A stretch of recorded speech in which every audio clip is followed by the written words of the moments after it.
Ini orang terlampau berpikir buruk terhadap adat budaya itu. Itu kelak bukan janganlah baik tobo itu rezeki.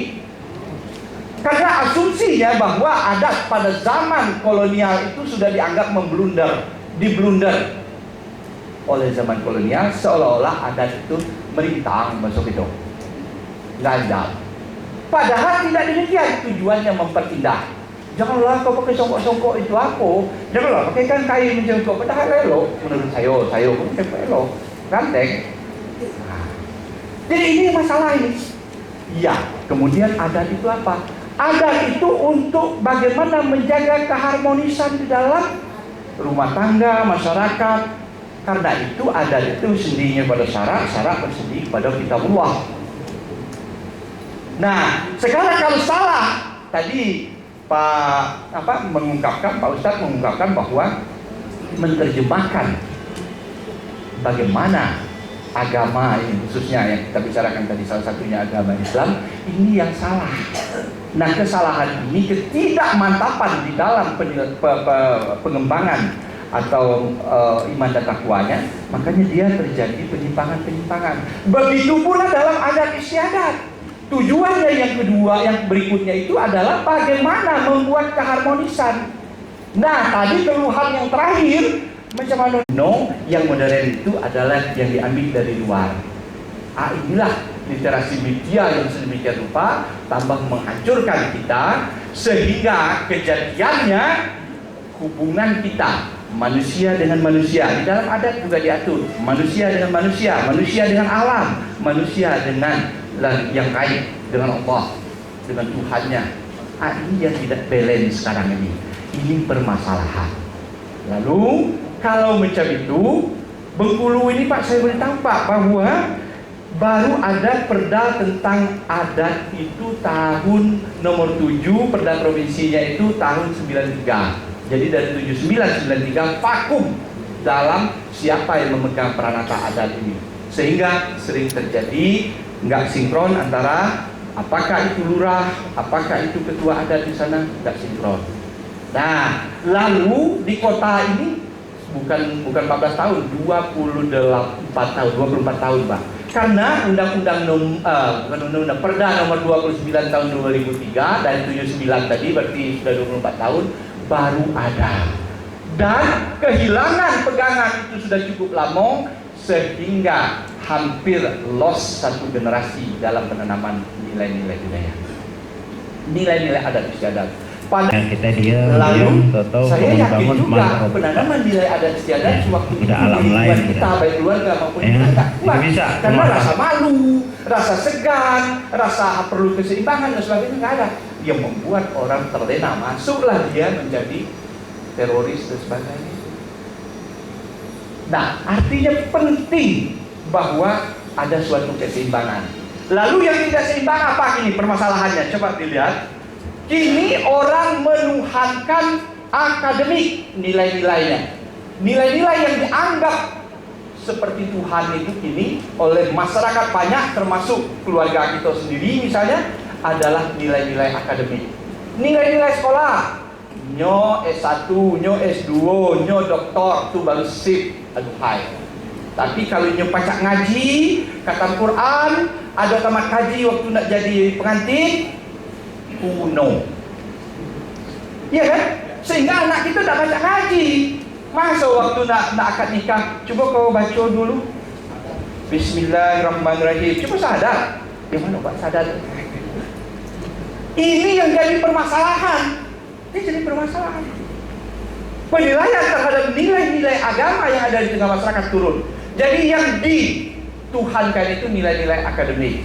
Kalau nilai-nilai akademik itu menjadi tidak seimbang dengan dua nilai yang ada tadi, nah artinya apa?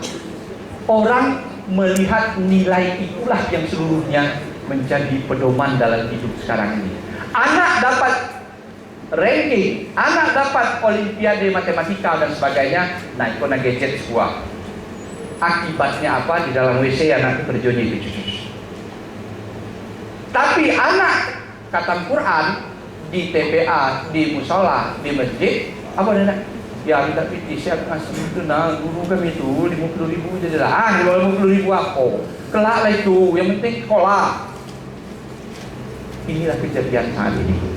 Lalu bagaimana dengan nilai-nilai agama? Saya setuju satu saja. Saya dengan MUI Provinsi 5 tahun yang lalu pernah melakukan diskusi ilmiah di kampus Kestri Mandiri itu. Ternyata ngapa terjadinya yuyun ini membludaknya di Bengkulu ini? Bengkulu ini nomor 1 incest di Indonesia, ranking 1 Pak, hebat. Tanya dengan Pak. Data 2 tahun yang lalu Bengkulu ini ranking 1 incest. Incest itu pergaulan saudara, pak tiri, anak ketok, adik pelawai gitu. Kan itu Bengkulu, coba tengok. Saya sudah menginventarisasi 5 kasus dalam 5 tahun itu, 5 kasus satu hari kasus baru tentang kekerasan, pelecehan seksual dan sebagainya di Provinsi Bengkulu. Kejadian-kejadiannya. Lalu apalagi Bengkulu ini khawatir juga Pak. Karena apa? Nilai agama tidak balance dengan nilai akademik, nilai-nilai lokal tidak balance dengan nilai-nilai akademik. Bengkulu ini nomor 4 kawin cerai. Sama praktis di Bengkulu kok. Datanya dong. Kawin cerai. Tanyakan dengan saya. Ini artinya apa? Nilai-nilai akademik tidak sama lagi dengan nilai-nilai agama, tidak balance.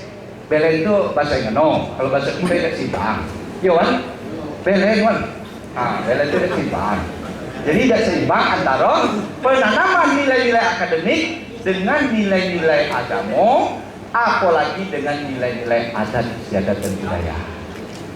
Nah, kalau macam itu apa? Kenapa waktu sedikit? Saya diberi waktu dikit, tapi kan tinggal ngebeknya aja lagi. Kalau macam itu, apa yang harus dilakukan supaya ini seimbang?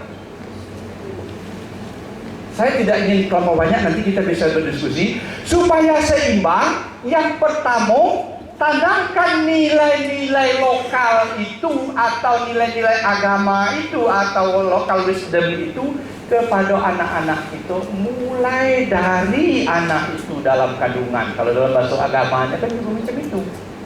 Ngaji, mak ngaji, bak ngaji, sembahyang, itu sudah mulai penanaman.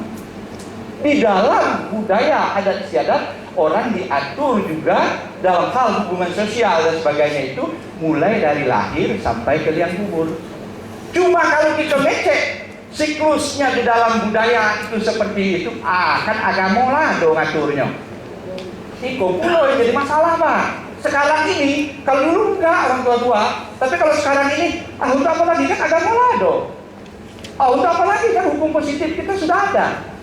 Padahal hukum positif kita kalau orang buat zina, setuju sama setuju di samping rumah saya nggak merasa dirugikan dan dibiarkan saja, ya nggak bisa juga dikenakan hukum positif itu. Tapi hukum apa? Yang berlaku hukum adat. Inilah menjembatani. Hukum agama bisa diterapkan? Nggak bisa karena kita negara hukum. Aku dirajam? Nggak bisa juga. Nah disinilah letak penanaman nilai-nilai, baik nilai agama, baik nilai-nilai lokal. Jadi penanamannya itu mulai seperti itu. Permasalahannya kita nak nanamkan, tapi yang tukang tanamnya kok karena sudah hampir setengah generasi lost dan 79 terlibat sampai dengan di kota ini, di kota Pak, apalagi di kabupaten Pak, di kota ini sampai 2003 baru ada perdanya. Maka yang nak nanam itu apa nak ditanamkan? Mau juga tidak ngerti. Saya beri contoh. Orang ini berpikir materialistis itu salah satunya karena budaya nilai-nilai agama tidak dipatuhi lagi. Mumpan anak, bahasanya kasarnya gini, bukan nyuruh anak. Mumpan anak ini di dalam adat istiadat itu dulu saya biarkan. Tapi kalau gini di pesta aja saya sering sekali tidak makan di pesta. Awak tadi lagi suruh duduk di meja bule, cek yo dan kok ada kan? Ngambil makanan, anda duduk lagi dah baca. Saudara tidak baca, tak mungkin. Masa ketua adat makan tegak sini, tegak ke situ, tegak ke sini, tegak ke situ. Akhirnya saya suruh karena jawab biarlah saya kawan setan, letakkan aja situ mubazir lah. Saya letakkan, saya balik. Jadi cara makan saya kini anak-anak kita mulai dari mulai ditanamkan pelagak pulau itu. Lu pakai apa? Rupanya dia orang sepotong Temanggung rupanya, cuma dia pernah tinggal di Jakarta, dia pakai lu. Pakai apa? Rempel apa? Ayam apa? Nah, ambil nangko nak. Nangko di bubu aku, aku mahal nak ambil. Masukkan dalam Tupperware. Sudah itu kak. Yang itu, nyuti gue, minta mak, 4 mak. Mulai dari kecil sudah ditanamkan nilai-nilai yang tidak benar ini teh. Makan. Iya kan? Jadi oleh guru jadi pulang karena ikut sosisnya, jadi aja tidak ngecek anak jadi dibagi lagi itu. Anak kalau bekal, awaslah saya ambil pulau. Di dalam ada istilah tidak berlaku. Akibatnya sekarang ini siapa yang datang pakai Mercy, siapa yang datang pakai Auto Elo, itulah yang dianggap orang hebat. Makanya sampai saya sitir dari Pak Diki tadi. Orang Bengkulu itu katanya tadi terakhir ya Pak ya, ada sejenis budayanya kalau ada orang dari luar itu percayanya. Nah, beliau nyampaikan bapak ibunya selalu bercakap atau bertekad dan sebagainya. Akhirnya anak sudah mulai tertanam. Kalau dulu jangankan ribut di dalam rumah tangga. Pagi-pagi jam 5 nenek saya itu kalau masak dulu kan ada berbunyi centang-centung. Diam aja tahu ladol. Selesai. Dan begitu. Tapi ini tidak. Inilah yang membuat anak menjadi keras sekarang Pak. Salah satunya Pak, karena nilai-nilai kita tidak tanam lagi. Lokal jenius kita tidak tanam lagi. Nah, peradaban di tingkat dasar itu ditanam di dalam keluarga. Yang lebih bahaya lagi yang tidak ditanamkan sekarang ini adalah di sekolah. Mulai dari PAUD sampai ke perguruan tinggi, sampai ke S3 di perguruan tinggi itu juga tidak komprehensif dan malah nyaris di daerah-daerah provinsi-provinsi tertentu tidak ditanamkan lagi. Baik itu nilai-nilai tentang bagaimana sopan santun berbahasa. Sopan santun itu kan dikeluhkan oleh Pak Jokowi 17 Agustus waktu beliau baru dilantik. Tidak ada sopan santun lagi gitu ini. Nah, artinya apa di sini yang saya ingin tunjukkan? Artinya, mari sekolah itu Pak, mulai dari kementerian itu, saya berharap Pak, mungkin dari bahan dari BPT nanti Pak, tolong juga penanaman nilai-nilai lokal itu berdasarkan lokal jenius. Jangan disamaratakan saja seperti kurikulum lain Pak. Itu dibuat aturannya, setiap provinsi, kabupaten itu ada. Yang indah sekali dengan nilai-nilai lokal itu mereka tahu. Tadi Bapak katakan bahwa apakah tahu anak-anak ke kerajaan Sungai Serut? Apakah tahu dia kerajaan Slebar dan sebagainya? Banyak nggak ngerti. Bagaimana? Akarnya sudah hilang, maka di atas dia goyang. Akibat goyang, itu dikatakan oleh Pak Ayub tadi, kalau lah goyang itu ya hendak orang aja lagi angin badai kemana angin, ya itulah dia. Inilah yang celakanya akibat penanaman nilai-nilai. Dan yang berikutnya, di luar sekolah. Di luar sekolah bagaimana? Misalnya di perkantoran dan sebagainya. Orang justru di perkantoran sekarang Pak, ya akan senang sekali kalau yang ibu-ibu di kantor-kantor pemerintah, non-pemerintah, BUMD, BUMN itu kalau bisa berpakaian ketat-ketat, yang ibu-ibunya dan sebagainya. Kenapa? Padahal nilai-nilai lokal kita sudah mengajarkan bagaimana. Pemerintah bukan hanya wali kota, gubernur, bupati, tetapi DPRD juga. Cuma masalahnya mereka itu tidak sepokok tidak kompak lagi kira, nggak kompak sehingga yaitu tadi nilai-nilai lokal tertinggal. Nilai-nilai agama mari kita pekal. Apa yang kita pekalkan? Waktu itu Gubernur Junaidi nak membuat supaya anak-anakku baca ngaji di TPQ. Lah protes pula, saya tengok orang yang protes itu siapa-siapa. Nasional. Ya, revolusi mental ini tidak garap bersama-sama, maka ya banyak hal seperti teroris dan sebagainya ini akan lebih berkembang di Indonesia. Kenapa? Karena itu tadi, kita kini pada umumnya baling-baling di pucuk bukit. Baling-baling di pucuk bukit itu tadi beliau katakan gampang terprovokasi, melihat media sudah seperti itu ya begini. Karena itulah tadi kasus-kasus yang terjadi. Jadi artinya apa? Di dalam adat itu Pak, kami di adat kelurahan itu penanatannya itu ada 3 unsur Pak. Unsur yang pertama itu adalah unsur orang adat sendiri atau yang kita namakan penghulu adat. Unsur yang keduanya adalah penghulu syara. Penghulu syara itu alim ulama. Kalau di kampung atau kalau di kelurahan itu mulai dari imam, khatib, bilal, galim, tokoh-tokoh agama yang ada di situ. Dan yang ketiga itu cerdik cendikia bahasa Melayu tingginya Pak.